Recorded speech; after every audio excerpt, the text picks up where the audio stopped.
Welcome to another brand new episode of the Nigezie at 10 series. On this week's premiere, we'll be casting the spotlight on the major Nigerian musicians whose careers have failed to deliver on the early promise and expectations held by music lovers all over the country. The past decade in the Nigerian music scene has witnessed massive growth. We've watched music titans rule over the entertainment scene and witnessed the rise and fall of various music prodigies. For every major successful musician, there were many more who failed at the first hurdle. We present to you the top 10 most disappointing music careers in the last 10 years. Strap back and enjoy.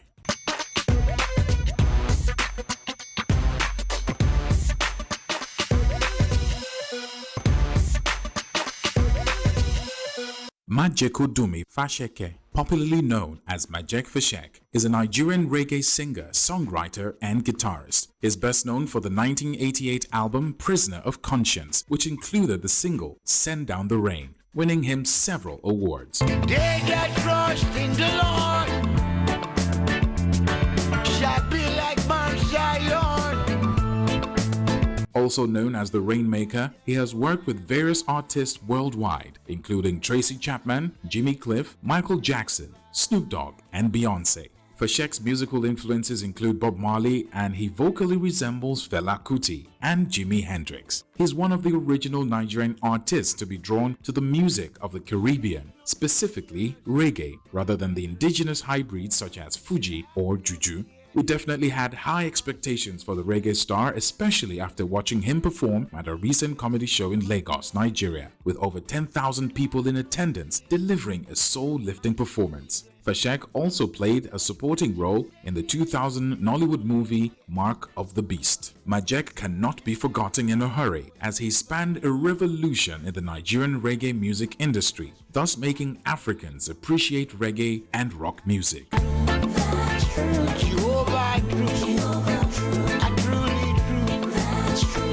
Though the primary cause for his absence from the music scene is not certain, in 2015 it was revealed that Fashek was bankrupt and battling drug addiction.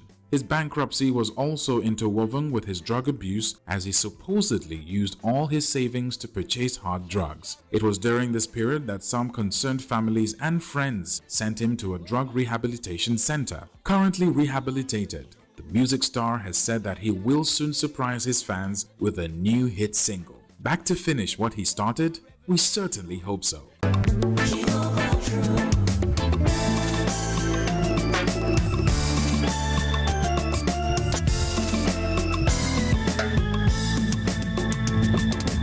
I think I'll go slightly with the opinion of Majek Fashek. I'm not going to say Majek Fashek really disappointed us because, right from the onset, like send down the rain, like that song was a hit. But at the point, I can't really tell you that this was exactly what really happened, and we suddenly stopped hearing him. Only because he was a little bit distracted from the industry. Felt like, okay, there are like so many upcoming artists who could actually do better than what he's doing presently. That was back then, and he just tried to let it go for the upcomers. But I think I'm seeing a little bit of him now, which I would definitely say I'm not totally disappointed, but I'm kind of like slightly disappointed in him. Okay, I think Majek Fashek should be on the list. Most disappointing career in music, as far as Nigeria is concerned. I personally think Majek Fashek should be on the list.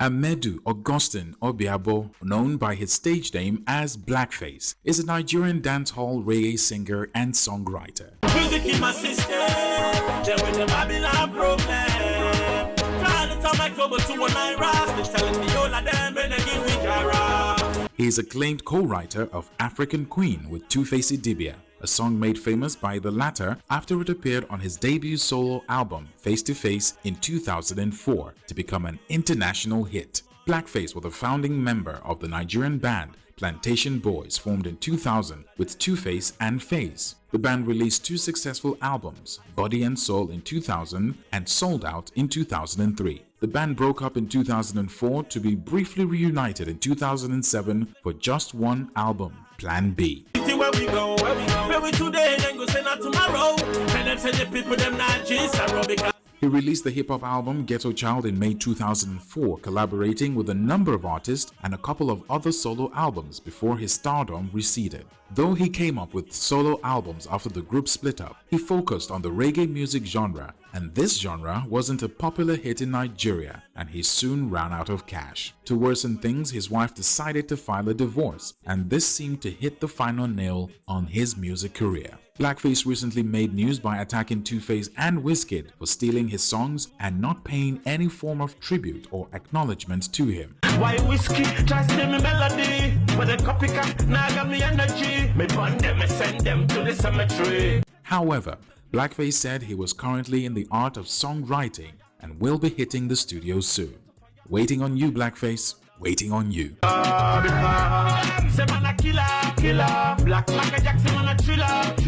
Like, there's no point of you saying that the industry never wanted you to come back because probably people stole your flows and they steal from you the vibes that you had before.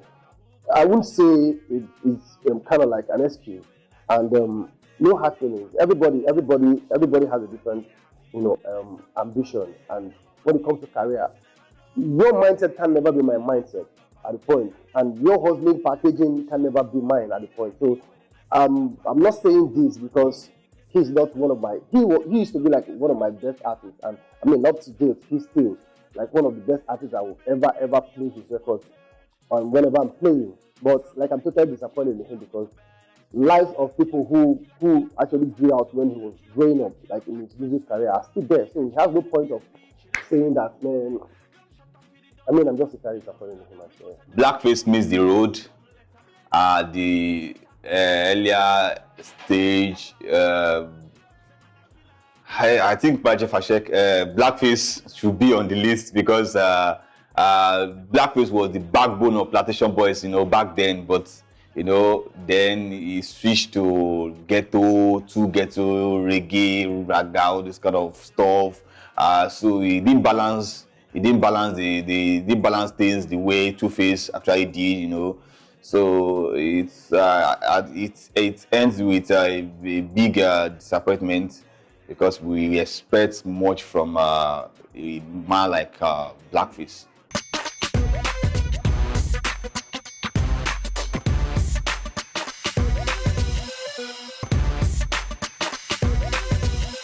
Style Plus is a Nigerian pop musical quartet formed in 1997. The founding members were Shifi, Tunde, Yemi, and Lanre. The name Style became an abbreviation of the founders' first names. In 1998, Lanre died, and Zil joined the group. This led to the group being renamed Style Plus, the plus denoting the new addition to the group. Baby, I'm ready to go. I'm ready to go. In 2001, the group sang mainly pop and love songs. In 2002, Yemi left the group to pursue another career, and the musical band became a trio, and the group later had its own record label, Style Plus. Style Plus was nicknamed Africa's Boys to Men due to their ability to deliver heartfelt emotional ballads. The successful group of talented artists with their vocal harmonies, catchy tunes, R&B style combined with meaningful and storytelling lyrics are a union between English and Yoruba. The skies seemed to be their starting point as they kept forging towards releasing songs that everyone loved, remembering classics like Olufumi, Imagine That, Iya Basira, Call My Name. Yep, they were simply an unstoppable force to be reckoned with, bagging several national and international awards along the way.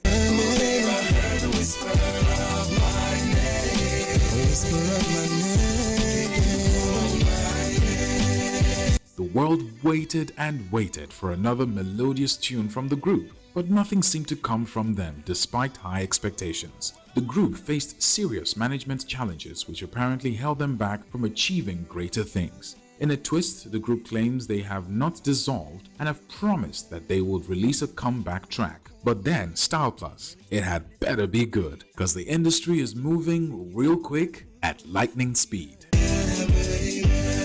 Hasn't called me, babe. Maybe he's forgotten. Maybe I'm gonna make the first move. Ooh, yeah, babe. Ooh, yeah, babe. Ooh, yeah, babe. Style Plus is a big blow. Like when they give you a very big blow on your face, you know, is a big. In fact, it's the most. I mean, it should be the number one because it's the highest. You know, they relocated to Abuja back then. I don't know. I'm not sure if they are still in Abuja right now. But you know, leaving Lagos where the industry works and going to Abuja where there is, uncertainty market is kind of crazy and it's not cool. They blow the opportunity that the music industry gave to them.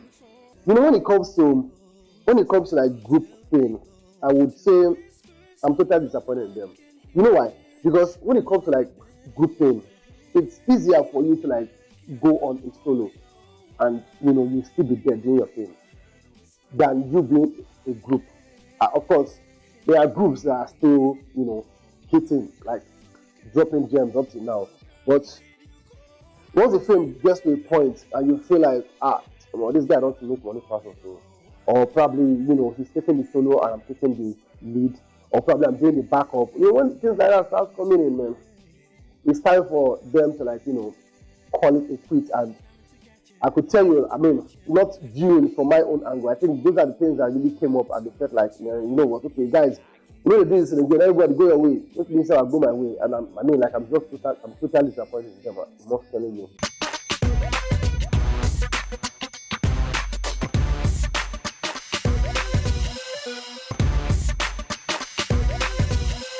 Kelechi Ohia, aka Kel, got involved with rap as a hobby but started her music career professionally in the year 2000 after days and days of constant mimes to tracks by popular international acts like Bone Thugs and Harmony, Eminem, Missy Elliott, Eve, and Left Eye.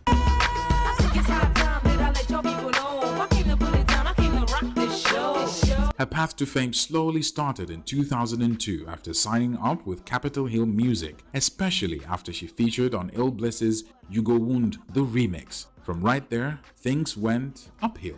The video for that song won numerous awards in 2008, and her first single, Wow Wow Right, received very impressive reviews in local and the international media.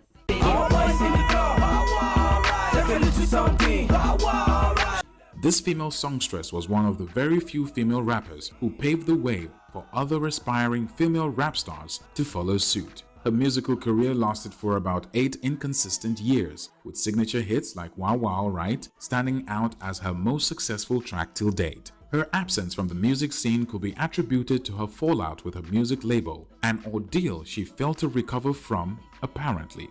The singer told her fans to expect a music comeback last year.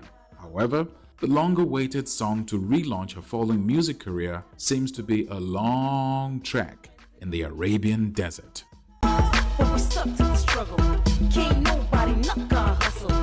Kel shouldn't have been on this list. And the worst is it's not as if because you said I have my own, you know, bishop opinion. But at the same time, I think that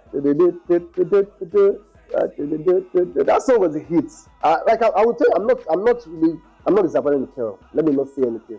I'm not disappointed in her. You know, things can actually come back to female artists. You know, like just for everybody focuses on the male artists, and you know, the females are kind of like struggling to be there. But I mean, Kel really tried. I'm still looking up like probably someday she might come back and drop a hit. I think Kel shouldn't be on the list because Kel is just one of the artists, that you just have to come, do your thing and go. You can't. Nothing lasts forever. On like talking about Kel, like most artists, they are not just meant to be in the game for long. Just come, show yourself, tell the world that you can do it, do your thing and leave. That is the Kel part. That is what I say. I think Kerr shouldn't be on the list because Kerr didn't really tell us that she wants to stay forever. She didn't really show us like, okay, she wants to stay forever. She came, she did her thing, then she left.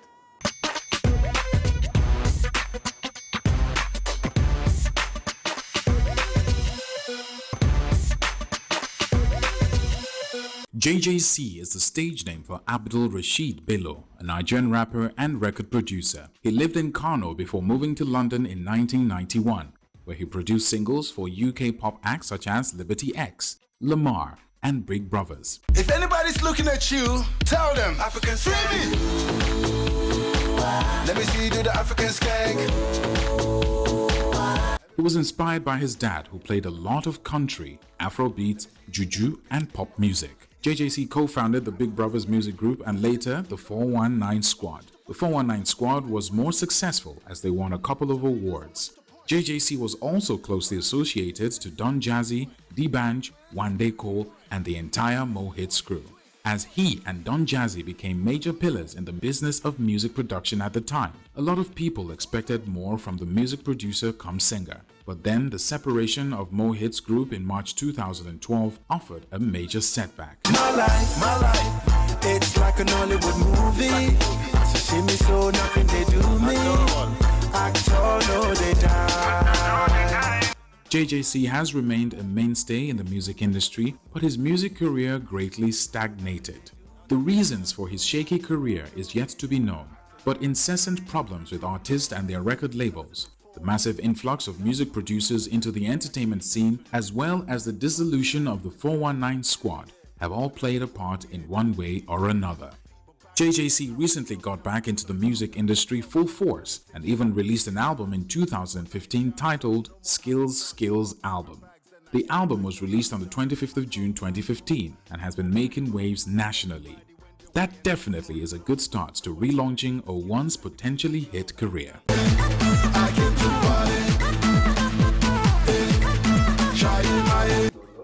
No, I don't think JJC should be on the list in the sense that JJC started way back and JJC didn't really show us any sign of I want to stay forever as well, because JJC is probably like one of those artists in the early 2000s that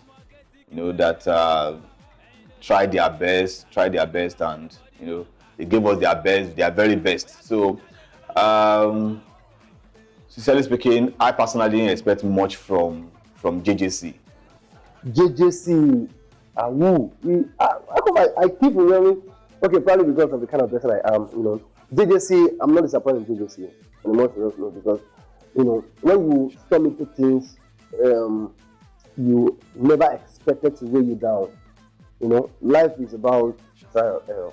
Sometimes you try and fail, sometimes you try and succeed.